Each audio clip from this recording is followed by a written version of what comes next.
The U.S. is a very rich country, and it has become a very uneven country in that the disparity of income is so marked and large.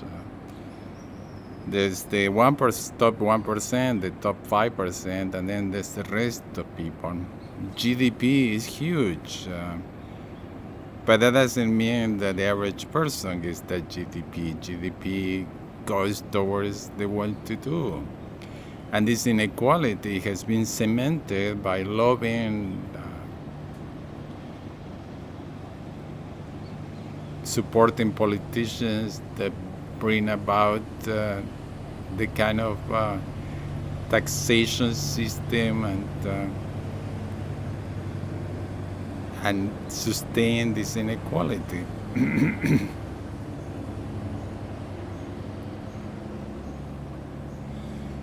But America is a rich country and deserves so. I see America, if we see the economic model as a table with 3 legs or a stool with 3 legs, I see natural resources. It's a country with a low density population and immense resources, immense territory, mineral riches, many climates, abundant forests and wildlife. That fuel a very strong economy. Just the lumber that came out of forests from Michigan to Texas. There are only 3 national parks in the East Coast in the United States. The better known Everglades in Florida, and the quite different climate Acadia National Park in Maine on the other end, on the northern end of the East Coast. And somewhere in between, closer to Florida in South Carolina, there's a tiny national park by the standards of Everglades. And this national park is called Congaree National Park because there's a river that runs next to it or on the side of it called Congaree. And this meandering river, the Congaree, supports a hardwood wetland forest. A very unique, amazing landscape where you find towering trees, oak trees, and cypresses, and black tupelos, and there are many state champion trees in this national park, and also country nation champs because of their size.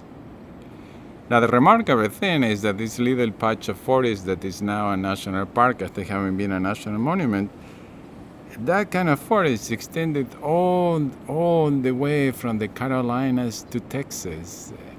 It occupied the lower half of the east coast of the United States.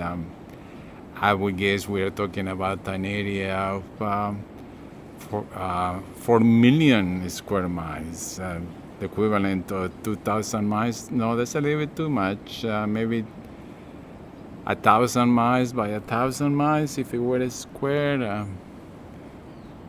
Yeah, let's call it 1 million plus square miles. Now, all the lumber went into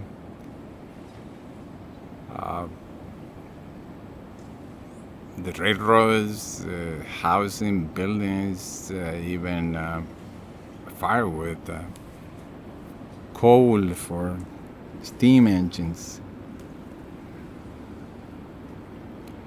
But the point is that the United States has amazing natural resources. Another leg of this table of abundance is, there's one that most people are going to find positive, another one they're going to find negative. Americans do work hard. Americans work really hard. Americans work hard at their jobs, and they work hard at home even when they're not at their jobs. They're always doing something. You talk to people and they are mowing the lawn or painting the kitchen when they are not working. It is a very hard-working society. People put salaried people work hard, and people who have a fixed income, sometimes they put very long hours. Professionals, lawyers, they're famous, or doctors for the many hours they work.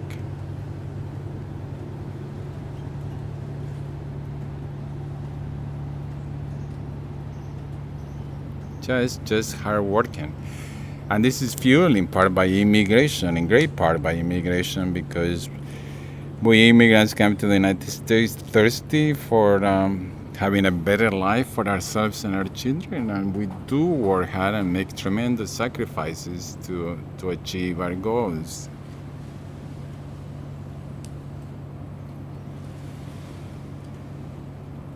I could think of many examples of people who are working all the time, and they continue to save, in some cases, for some future when they're going to retire, even though they already have all what they need for their dream retirement. But I feel that they really hyper-inflate what you need to stop, to get out of the machine, like I have done for almost 20 years now.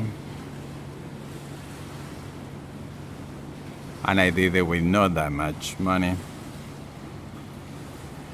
The third leg of this table of richness is Americans standing in the world.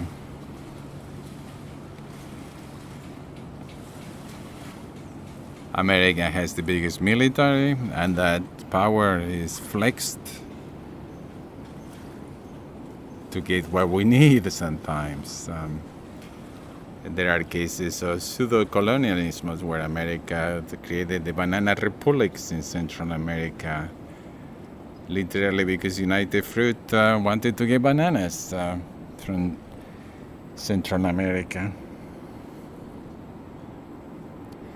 My compadre, Eduardo Galeano, whose name wasn't Galeano after all, but a much more English patrician name, he wrote profusely about this in the open veins of Latin America. And there are many thinkers who see the poorness of some places feeding the richness of other places.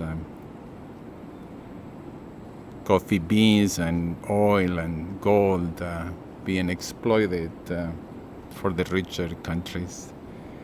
If I look upriver here, I see these mountains where I know there are people mining for gold, doing really hard work, trying to get gold from the mountains. And that ends up benefiting the first inferno societies, as any friend would call them. We talk about first world and third world, and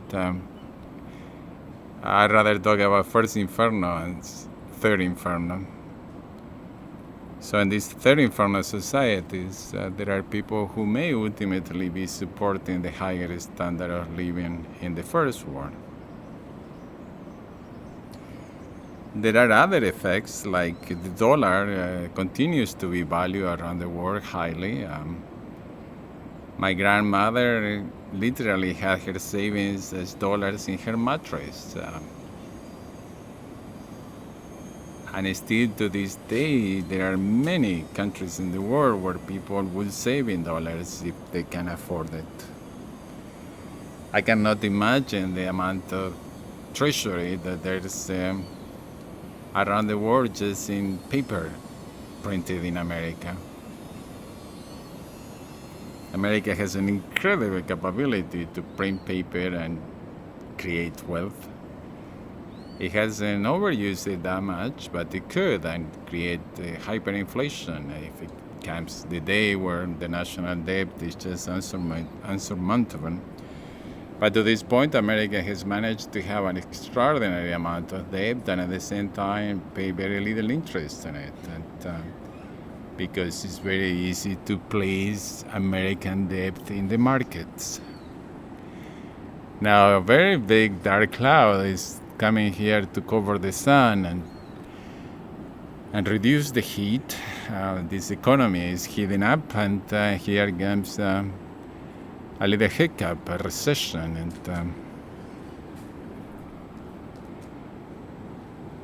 doesn't look like it's gonna be a depression yet because there aren't that many other clouds following this one.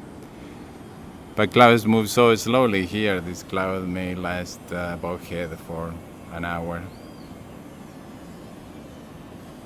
Sweat is coming down my chest. I feel like an engineer at the steam locomotive, steam engine. So 3 main legs to support this American beast. Natural resources per capita, hard work,